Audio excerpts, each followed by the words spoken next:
우리 그 조 장관님께서는 2014년 6월 16일 아까 취임하셔가지고 다음에 그 5월까지 재직을 하셨습니다. 정무수석을. 네. 얼마 전에 그 모 언론에 조현재 전 문체부 1차관이 김소영 그 비서관이 찾아와서 6월 초에 네. 2014년 6월 초에 블랙리스트 명단 A4 용지 2장 정도를 들고 와서 건네가고 이런 명단에 대해서는 지원을 하지 말아라 이런 내용을 인터뷰한 적이 있습니다. 그러고 보면은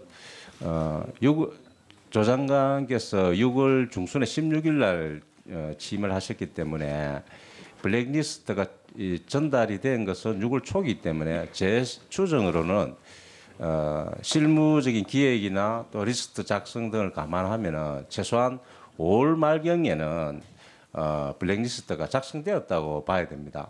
저는 그렇게 추정을 합니다. 그래서 저는 조 장관께서 블랙리스트를 작성에 관여한 적도 없고 또 실행한 적도 없다고 얘기한 부분은 다소 부분적으로 이해가 갑니다. 하지만 그 전에 취임하시기 이전에 벌써 블랙리스트는 실행이 되고 있었던 거죠. 기획이 되어서. 그래서 저는 오늘 우리 장관님께서 국민들 앞에 또 우리 문화계 종사자들한테 이 블랙리스트로 인해서 죄송하게 되었다고 피해를 줘서 이렇게 말씀하셨지 않습니까? 네. 그래서 제 생각에는 제가 돌아오니까 이미 그런 게 실행이 되고 있었지만 내가 직접 관여하지는 않았지만 실행은 되고 있었고 또 피해를 본 사람이 있다. 그런 걸 있는 것 같아. 이렇게 솔직하게 이렇게 말씀드리는 게 제가 볼 때는 도리가 아닌가 생각이 드는데 우리 장관님 생각 어떻습니까? 예, 의원님 말씀 맞습니다. 예. 그러니까 블랙리스트는 어떤 형태로 간에 실행이 되고 있었던 거죠. 물론 실행을 직접 안 하셨다, 그 전에 기획을 안 하셨기 때문에 또 실행도 안 하셨다 하는 부분은 실행이라는 것은 일반적으로 현업 부서에서 하기 때문에 이 리스트에 대해서 실행을 어떻게 했습니다. 이것까지 장관님께 보고는 안 했을 거라 이거죠. 그래서 예. 제가 그 부분적으로 이해는 간단 말입니다. 그렇지만 그 존재 자체는 그렇게 돌아가고 있는 것 자체는 인지를 했을 가능성이 높지 않겠느냐는 게 일반적인 생각이거든요. 그래서 그걸 솔직하게 이렇게 깨놓고 얘기를 하는 게 저는 우리 장관님의 도리라고 생각하고 또 굳이 그걸 숨긴다고 해서 그게 감춰지는 게 아니잖아요. 예, 그래서 오늘도 가능하면은 또 내가 직접 책임질 부분은 어떤 부분이고 또 실제 블랙리스트가 어떻게 존재하고 있는 걸 대충 인지를 했다. 그 정도는 말씀해 주시는 게 상식이라고 생각합니다.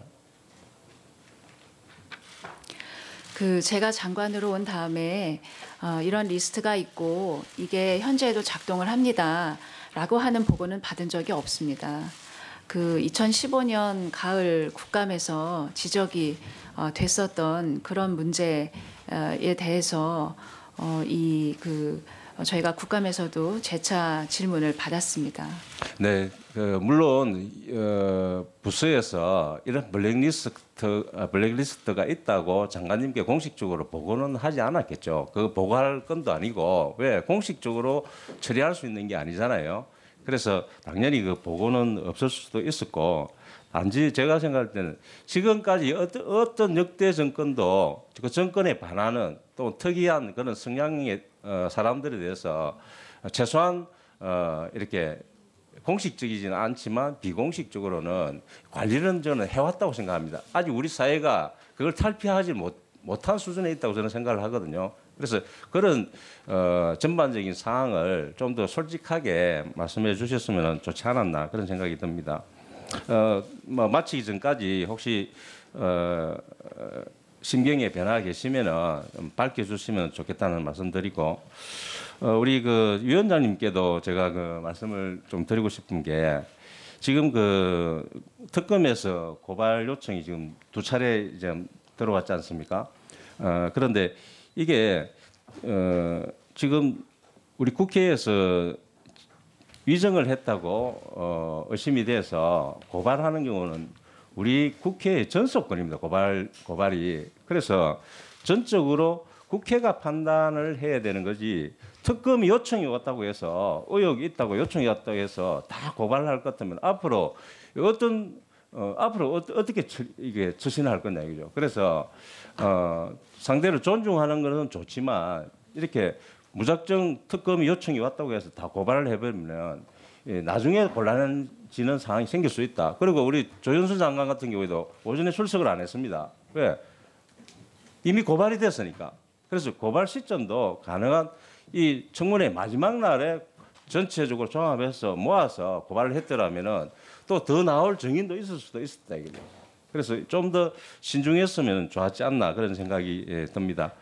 그리고 우리 그 남경곤 우리 증인 우리 아직 우리 예하여대 교수로 계시죠, 그죠? 네, 예, 현재 그렇습니다.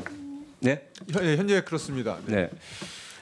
저는 그 교수님 잘 알고 계시겠지만 국회에서 위정을 하면은 최소 징역 1년 이상입니다. 네네. 알고 계시죠? 네네.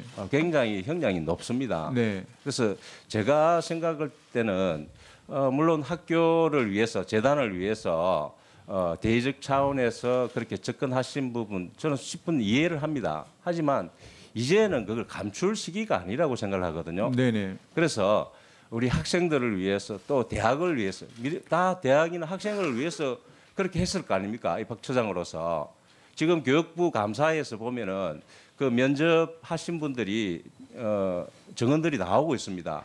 영향을 미쳤다고. 네네. 그래서 좀 더 우리 학교를 생각을 하는 것 같으면은 우리 교수님께서 솔직하게 이런 차원에서 그렇게 됐다고 말씀하는 게 옳지 않을까? 네, 지금 말씀해주신 대로 저도 학교도 생각하고 또 학생들도 많이 생각하지만 그렇다고 거짓말을 얘기를 할 수는 없지 않습니까? 그래서 아까 말씀드린 대로 총장으로부터 또는 윗선으로부터 어떤 지시나 청탁은 없었고요. 다만 제가 그 처장이 좀 미숙해서 여러 가지 실수도 많이 하고 그다음에 신중하지 못한 얘기들을 많이 했기 때문에 많은 오해를 주는 것 같은데 제가 면접위원들 또는 면접위원 선생님들을 모아놓고 뭐 이거를 특정 금메달리스트를 뽑아라 이런 상황도 아니었기 때문에 그거를 제가 또 다른 방식으로 얘기한다는 거는 좀 어려운 상황이어서 저는 그냥 나름대로는 이제 기억나는 대로 성실하게 답변했다고 이렇게 생각을 하고 있습니다. 네.